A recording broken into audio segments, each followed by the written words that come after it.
uh-oh, you've sent a proposal over to a client, now they've gone radio silent, what do? In this video, we're gonna talk about a follow-up email to client after sending proposal. So you've sent a consulting, a coaching, or a professional services proposal over to a client.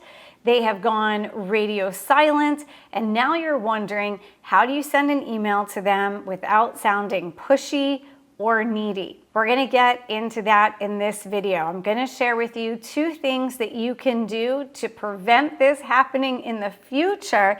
And then I'm also gonna share with you exact wording that you can use in an email. I'm gonna show you the template. And the greatest thing about this email is that you don't even use the words "just following up" anywhere in this email at all. You never have to see those words ever again, and I'm going to show you how to avoid that so you don't sound pushy and needy. All right, let's get into it.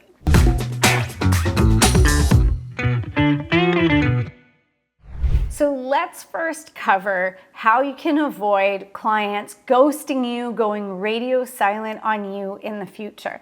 The first thing you want to make sure that you do is truly co-create the solution with the client. When we at Bold House talk about co-creation, we're talking about co-creating to 100%. That requires a meaty meeting. And at Bold House, when we're talking about co-creating to 100%, we're talking about spending a good 45 minutes to an hour with a client, literally walking through all of the details, everything about the solution, about the program, about the initiative.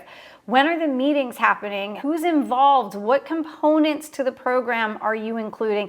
Even things like the range of the investment level. You don't want to have a situation where when you're sending the proposal over to a client, it's a surprise to them. It should merely be capturing everything that was already discussed with them and simply organizing it in writing so that they have it. The other piece to this is you want to present proposals to clients. And I even hesitate to use the word present because really it's never a presentation. It's a conversation where you're taking the prospect by the hand and walking them through the proposal slide by slide, step by step, so that they are getting reminded of everything that's already been discussed and any additional questions that have come up for them, any interdependencies, any roadblocks or challenges that they thought of can be addressed in real time. If you are co-creating a solution with a client and you are walking them through that proposal as the second meeting in this process, then they're not going radio silent on you. They can't really go radio silent on you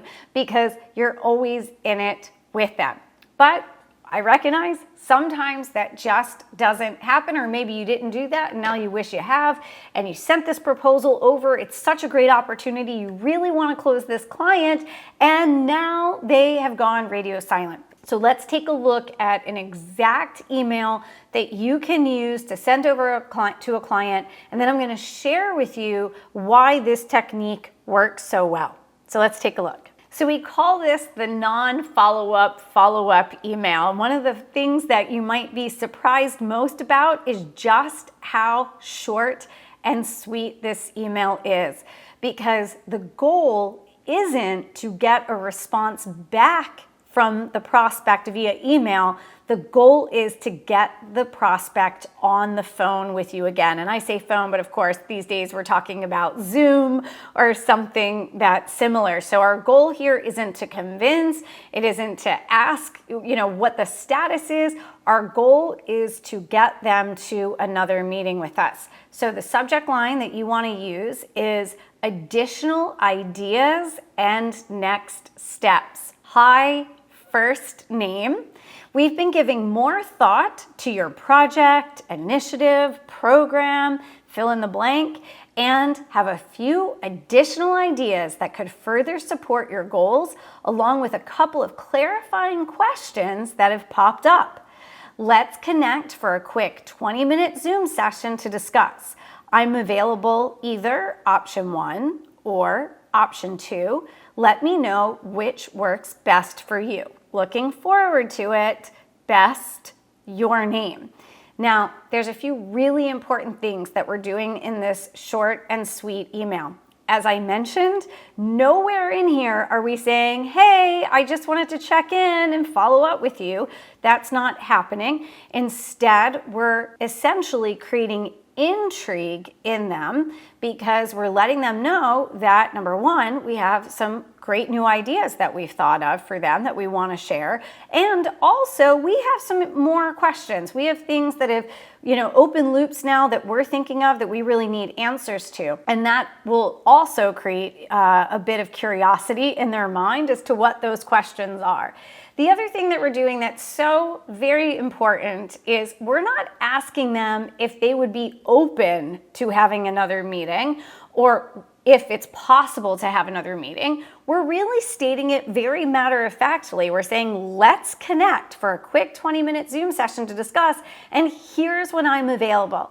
And note that I'm giving them two choices. I'm not giving them one choice. I'm not giving them 3 choices. I'm not giving them 25 choices. I'm giving them option 1 or option 2, door A or door B. And the reason we're giving them 2 choices is because that greatly increases the chance the decision maker will get back to us. If you just say, when are you available? Oh my goodness, in today's world, a decision maker is going to go to their calendar.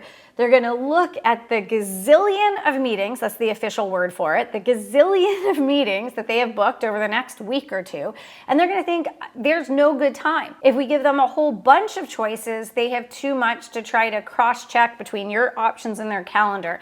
So we know that by giving them just 2 options, A and B, that's 2 things they have to check in their calendar. And what's also really fascinating about this is oftentimes if you give 2 choices and neither works, the other person that you're talking to will come back with the 3rd alternative. So that's good news for you as well. And we're saying very assumptively, we're using a sort of an assumptive close here in this email saying, let me know which works best for you. Again, we're not just asking them if they have time. We're assuming, of course, they have time because this initiative, this program, this effort is obviously very important to them. If they're going to invest time and resources and money into it, then we should assume it's important to them and it's worth this conversation. Now, you might be wondering, but Angelique, you're saying here that you have additional ideas along with a couple of clarifying questions.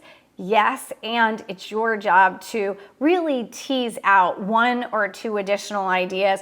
Oftentimes, it's just things you haven't already shared or discussed with the client already. And you've no doubt been thinking about this client. You've started to play the movie forward and imagine what it's going to be like to work with this client and all the really cool things that you're going to get a chance to do with them. So this is your chance to tell them 1 or 2 of those additional things you've been thinking about anyway.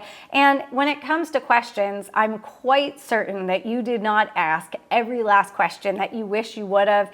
So it's easy to develop a question or 2 into this conversation. The goal, of course, is to get them back onto a call or onto a Zoom meeting so that you can share these additional ideas, ask additional clarifying questions, and most of all, find out where they are in the decision-making process. Why haven't they responded? What new information has come up on their end? Have they found out that there's actually another priority that's going to supersede this project? Is it just that they've been on vacation or tied up in an emergency fire drill inside the organization? Or is it in fact that they realize there's another decision maker that needs to be brought into this discussion? All of that is critical information for you to know so that you can now help them problem solve and keep this opportunity moving forward.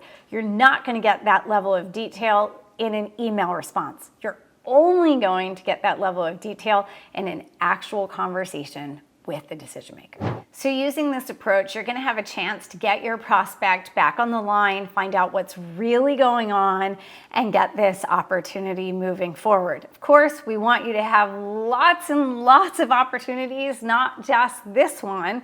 And so to help you do that, I highly recommend the very next video you go and watch is my video on how to sell to corporate clients.